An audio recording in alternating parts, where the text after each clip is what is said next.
Awesome. I think everybody, I think we're good. I think we're ready to go. Awesome.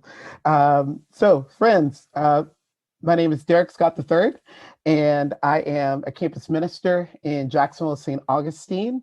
And for the United Methodist Church, I serve Campus City Wesley Foundation. And I'm excited to be with you all tonight as you're talking about your continued conversations around race as it relates specifically to the musical Ragtime. So I'm going to trust that if I'm doing something that I shouldn't be doing, or if it's not coming through well, whatever, that somebody's going to send me a message or a chat or something like that. But I'm excited to talk to you a little bit.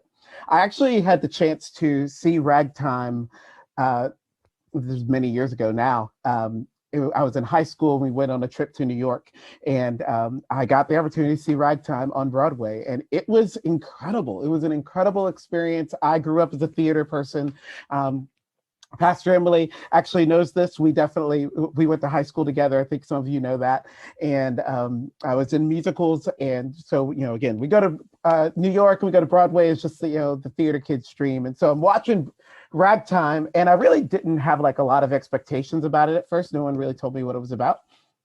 And then I got there, and like the first act was like way too much for like my heart. There was so many emotions and so much happening. And I'll tell you, the biggest thing that I wasn't prepared for, wasn't ready for, was all of the layers related to race. It was something that I personally was kind of trying to run away from. I grew up in a part of Jacksonville that definitely was predominantly African American, but I went to school, middle and high school, in places that were predominantly white. And so it felt like I needed to leave my Blackness at home in order for me to go to school. And I want to be honest, like, I don't know if anybody ever said like directly to me, you need to leave your Blackness at home to go to school, but I felt that. And so even up in New York, and I apologize, I've got a dog and a really loud kitten, and so they may join in on tonight's conversation with comments. So if you can hear any of my animals, I apologize. They would have loved to be here, but they're not. So anyway, when I'm watching Ragtime on Broadway in New York, part of what really got me, again, was just these layers of race that I was personally trying to run away from. And tonight I kind of want to speak out of that same kind of vein, that same line of thinking, because I know some of us sign up for conversations about race. And maybe that's exactly why you're here, right? That's why you're in the space tonight, to talk about race. But not everybody does. And I think that some folks don't want to talk about race because they don't see it. It's not the biggest thing. But I think some people don't want to talk about race because they just want to live a nice, quiet life. Why do we have to talk about things that are hard? Why do we have to dig up the past? Why can't we just have a nice, quiet life? And when I think about the house in New Rochelle, when we start in the very beginning, the beginning lyrics, actually, they say it was warm and fair, rarely a storm, barely a chill. And when I think about this house, I think about people who moved out of the city to get away from all the stuff that they saw in the city. And we could list all those things, but tonight we talked specifically about race. They moved out of the city so that they would not have to actually deal with it. They moved out of the city so that they could have their nice, quiet life. And I want to say that, well, there's some issues with that. I get it. I get wanting to just be as far away from the problems of the world as we can get. And so the beginning of this show, to me, signals this desire of people to get away from the reality that there is a problem with race in our country. There is a problem with white supremacy in our country. And yes, it is injustice. And I don't know a lot of people that would say otherwise, but injustice, my friends, always disrupts your nice, quiet life. No matter how far you try to move, it will always eventually show up at your doorstep. The neighborhood that I grew up in, my great-grandmother bought the house that I grew up in the 1940s. And my great-grandmother was an African-American woman. She was able to buy that house because of white flight. All of the white people left that neighborhood and moved to other parts of Jacksonville. And so it left open these houses. And you might say, well, that's really good. She was able to buy a house. It wasn't great because with white flight, with the families leaving, a lot of other things left as well. The city actually taking that neighborhood seriously, police and fire and rescue, utilities. It actually wasn't great. And again, this is where I think about that house on New Rochelle. Where had they lived before? Before 1902, where were they living and why did they decide to move? And was it just, we've got a lot of money now, so we can go get this really nice house out on this hill in New Rochelle? Or were there other motivations? A desire, again, to live that quiet life away from the fray. But I'll tell you, and again, I'm repeating myself a little bit, injustice will always disrupt your quiet life. It will eventually find you. It will eventually come up to your door. And here's what's really interesting, and this, you may not have realized this, but these houses, these individuals living in New Rochelle would then hire people of color to come from the city to their houses and help keep their nice, happy, quiet, warm and fair, barely a storm, barely a chill life. They would hire these people of color. Don't bring your stuff. Don't bring your issues. Just help us keep our nice, happy, quiet, separated life. I hope I'm making sense to you tonight. And I hope I'm speaking in a way that really does get to the heart of some of the realities that we live in. But I do invite you to think about your gated community. Is your gated community there to keep you in or to keep certain people out? And if they do come in, they only get to come in if they're going to allow us all to keep our nice, quiet, warm, and fair lives. In many ways, we can talk about this. Again, tonight we talk about it in regard to race. So it's interesting. Again, I think that mother just wants her nice, quiet life. That's definitely what father wants. The grandfather is just an ornery dude, right? Even the uncle, the brother, and the son, like they just want their nice, quiet life. And then one day, digging in the dirt, mother finds a baby. And injustice has now disrupted the house in New Rochelle. Has that ever happened to you? Wanting to just live your nice, quiet life, not be bothered by anything happening in the world, definitely not be bothered by issues of race. And then you just doing your nice, quiet life thing, it gets disrupted by someone. Sometimes someone that didn't ask to be the disruption. I mean, this baby does not ask to be the disruption for the family that lived in New Rochelle, and yet here he is. And then they find Sarah. And I love that song, What Kind of Woman Would That Have Made Me? I love that song because it's getting at all these emotions in mother, right? Because, yeah, injustice in the world is now just starting to disrupt the house in New Rochelle. It's starting to disrupt the nice, quiet, white life. This Black woman and her Black baby and her Black pain right at the doorstep of this white family. I loved what mother said in there. She said, had father been there, he would have gently closed the door. He would have turned the key, told her not to look for fear of what she would have seen. But I love how she ends that song. What kind of woman would that have made me? And one of the things that I think living in the house in New Rochelle did for them and often does for us is that it keeps us from having to actually reflect on what it makes us when we avoid the issues of injustice in our world. I think it's hard. Okay, I don't want to lie. It's hard. I think to for white people to have to face the things they've ignored that have happened right in front of them, right in their backyard.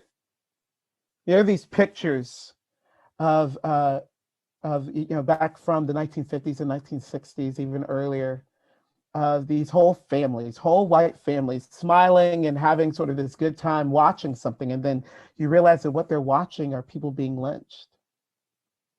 We know that most of the cities within Florida lynched people of color, and that there had to be people of goodwill who said nothing because they wanted to just live their nice, quiet life. And that's got to be a hard day to have to face the fact that you would have just closed the door and turned the key and not looked to preserve your nice, quiet life. Let me bring it back to myself, because again, I told you that when I was in high school, I was actually trying to avoid conversations about race in the hopes that I could just go through life nicely, quietly, though not always the most quiet person. I didn't want to be bothered by my own history of race. And then there came a day that I could no longer close the door. I could no longer keep my eyes from seeing the injustice.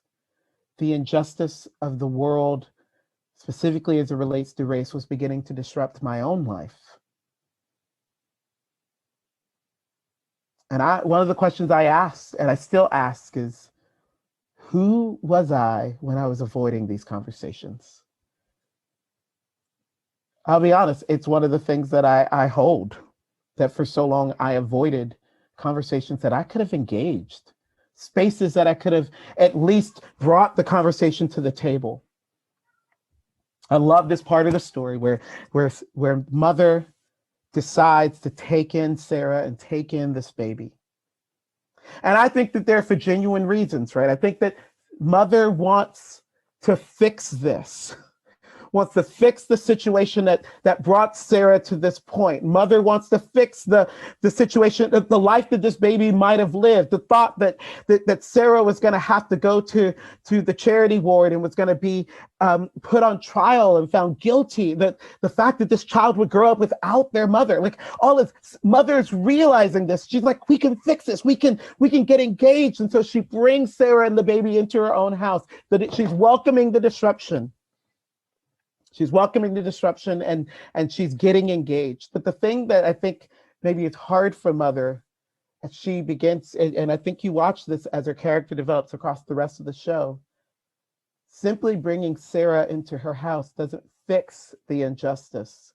In fact, it further disrupts their nice, quiet life. You had hoped that by Sarah moving in, she may have snapped out of her depression and snapped out of feeling worthless because Cole House wasn't treating her the way that she deserved. Have you ever listened to the pain of Black women? It's in them. It's in their bodies. And even in the moment that they receive help, it doesn't fix it. And that's sometimes I think what we hope, right? Let's fix this so we can go back to our nice, quiet lives in our houses in New Rochelle.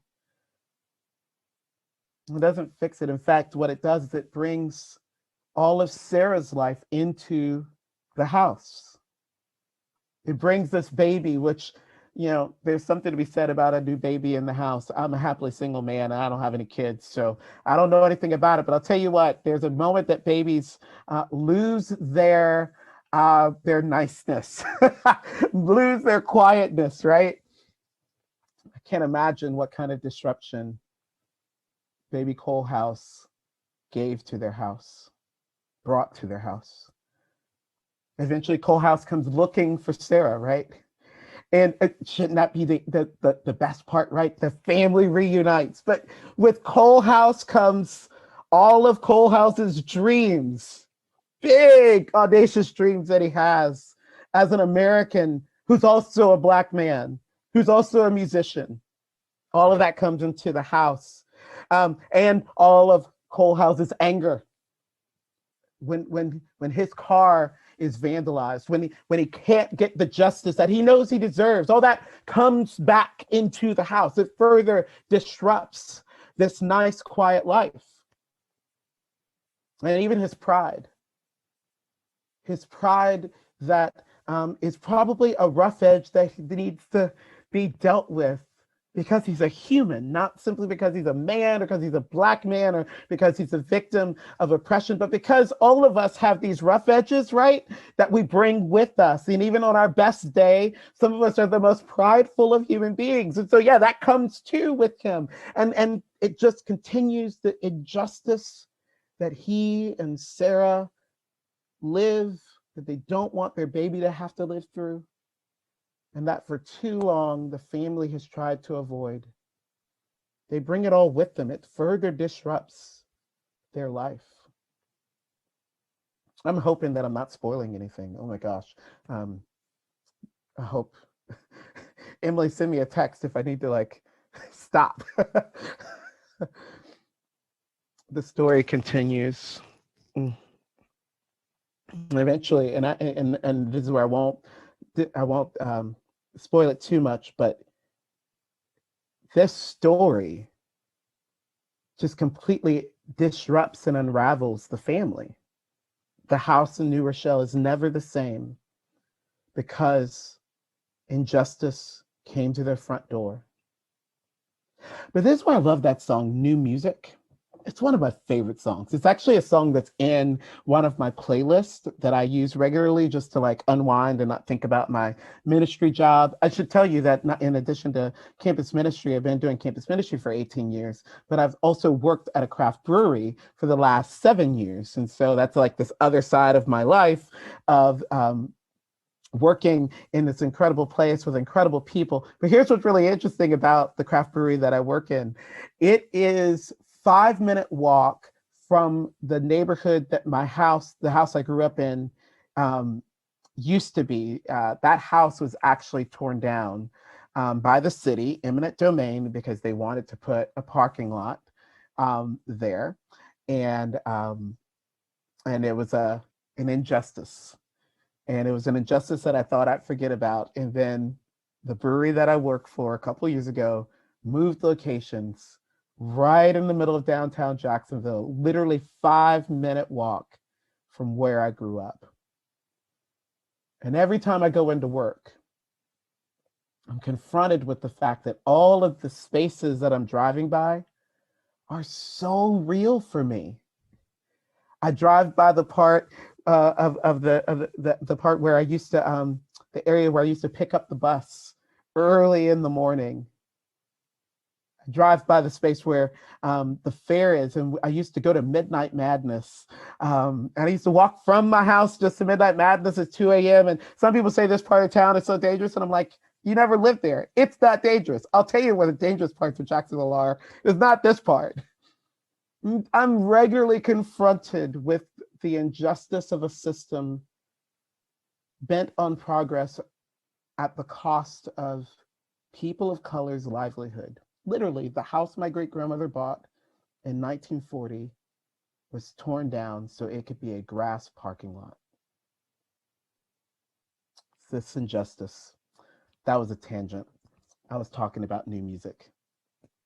New Music's this really incredible song because it's this signal that the shifts and the change that ragtime was bringing to society actually are good rhythms, good vibes. And it's disruptive, yes, like, and it's bred out of injustice, absolutely. But if we allow ourselves to be disrupted, we allow ourselves to be confronted, we begin to hear the new music.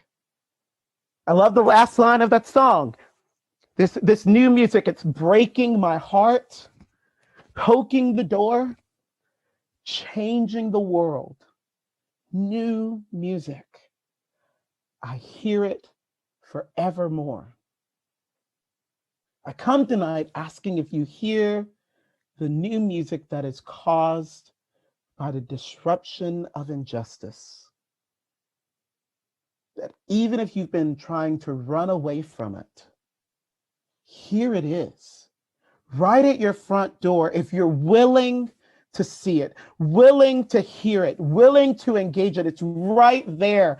And I actually think that now you're literally having to close the door and turn the key and not look to avoid it so that you can hold on to your quiet life. We can no longer believe that it's down the road somewhere, in another city somewhere. It's right here in front of us. We're driving past it. We're even digging it up right in our own yards. The disruption of injustice. So I love Ragtime, and I love the musical, and I don't want to keep spoiling it if I am spoiling it for anybody, because it's a really great musical, and I hope you really will see it. But I also am a campus minister, and I love scripture, and there's something very interesting that's happening in the life of the church today and tomorrow. Tomorrow is Ash Wednesday, which is the beginning of the season of Lent.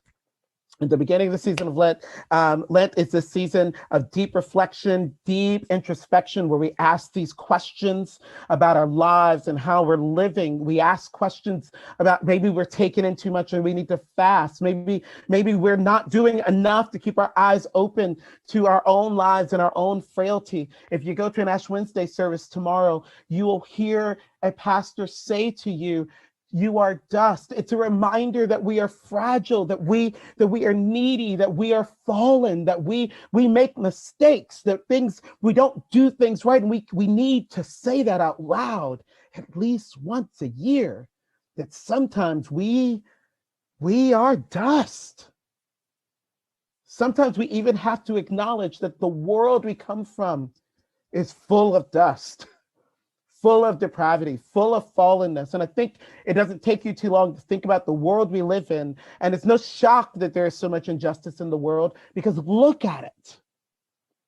And we do have this day in the Christian calendar where we are reminded of that. And then we go into a season of 40 days where we allow ourselves to, be impacted, to not turn a blind eye to our own sin, our own frailty. And I wonder if maybe this would be an opportunity for those of us who've been turning a blind eye to the injustice related to race, racism, and white supremacy in our country, in our communities, in our neighborhoods, in our own lives. What if Lent is an opportunity to look at that,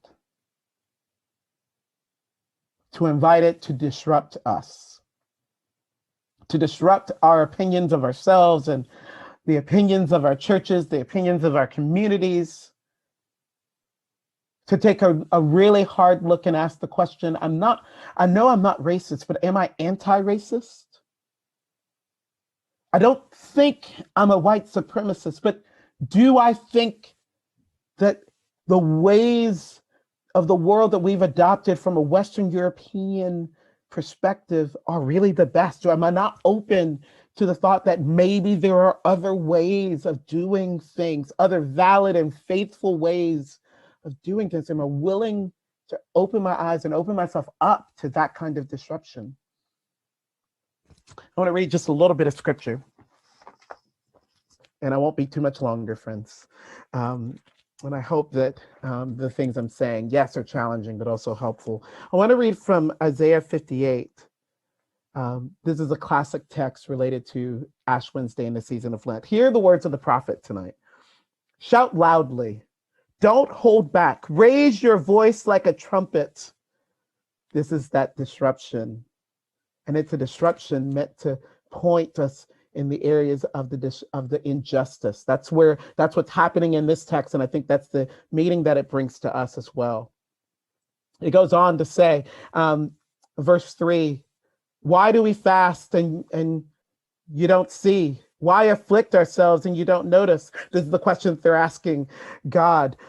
Yet on your fast day, you do what you want and oppress all your workers. That's why they're not being heard, because on your fast day, you do what you want and oppress your workers. You don't want to be disrupted by the injustice that's in the world around you.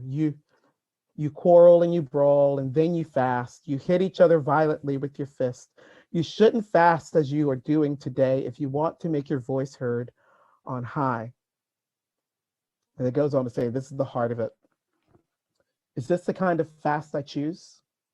A day of self-affliction? Of bending one's head like a reed, or of lying down in mourning clothes and ashes? Is this what you call a fast, a day acceptable to the Lord? Here's where the disruption really comes in, y'all. Isn't this the fast I choose? Releasing wicked restraints and untying the ropes of a yoke, setting free the mistreated and breaking every yoke. And I just want to say parenthetically, if that's the kind of fast, if that's the kind of action that you engage in, it disrupts your nice, quiet life. Verse 7, isn't it sharing your bread with the hungry and bringing the homeless poor into your house? Bringing the homeless poor into your house. It reads nicely. Do we even realize how disruptive that will be?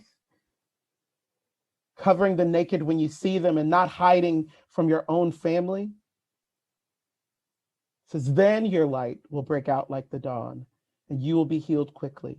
Your own righteousness will walk before you. The Lord's glory will be your rear guard. Then you will call and the Lord will answer. You will cry for help and God will say, I'm here. If you remove the yoke from among you, the finger pointing, the wicked speech, if you open your heart to the hungry and provide abundantly for those who are afflicted, your light will shine in the darkness and your gloom will be like the noon. I think that's the new music, y'all. That if you're willing to engage the injustice that disrupts your quiet life, you will hear the music. Yes, it will break your heart. Yes, it will blast open the doors, but it also changes the world, your world and my world. And you'll hear that music. So 3 things I'd like to invite you to consider, friends, and then I'll be done tonight. 1, I want to invite you to welcome the disruption. I want to invite you to find ways to welcome the disruption of injustice, to let it disrupt your life, to not just let it be a news article or a Facebook post, but let it truly disrupt your life. Invite it in. Invite the injustice into your house so that you can get as close as you can to it. Welcome these issues, particularly these issues around race. Have the conversations. Read the books. Listen to the voices of people of color. That's the first thing. I want to invite you to welcome it. And then I want to invite you to engage. Yeah, engage. It's not going to be perfect. You're not going to fix it because it's too big. It's bigger than us. But we can engage and begin to work to make it better. Think about Mother, who realizes the person that she would have been if she just closed the door. But she invites Sarah and then Kohlhaas into their lives. They get engaged. And then finally, I want to invite you to consider that maybe their struggle is your struggle. That maybe the struggle of people of color in this country is not just the struggle of people of color, but it's actually our struggle. The struggle of white people who recognize that a system has been created to disenfranchise people of color all over this country.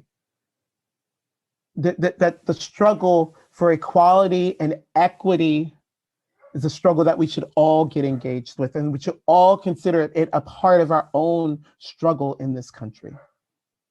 I want to invite you, yes, to welcome the disruption. I want to invite you to engage the disruption. And I want to invite you to realize that the disruption is actually what makes your life worth living. The disruption helps us be more human with each other. So with that, it's been great to be with you. I hope that this was helpful. And I wish all of those in the show of Ragtime just an incredible run. Y'all break a leg. Thank you, Skycrest. Thank you, Pastor Emily and Carrie, for this invitation. And friends, be blessed this evening. Whether you are preparing for the season of Lent or just living your life, may you welcome be engaged in, and be in solidarity with the disruption of the injustices of our world.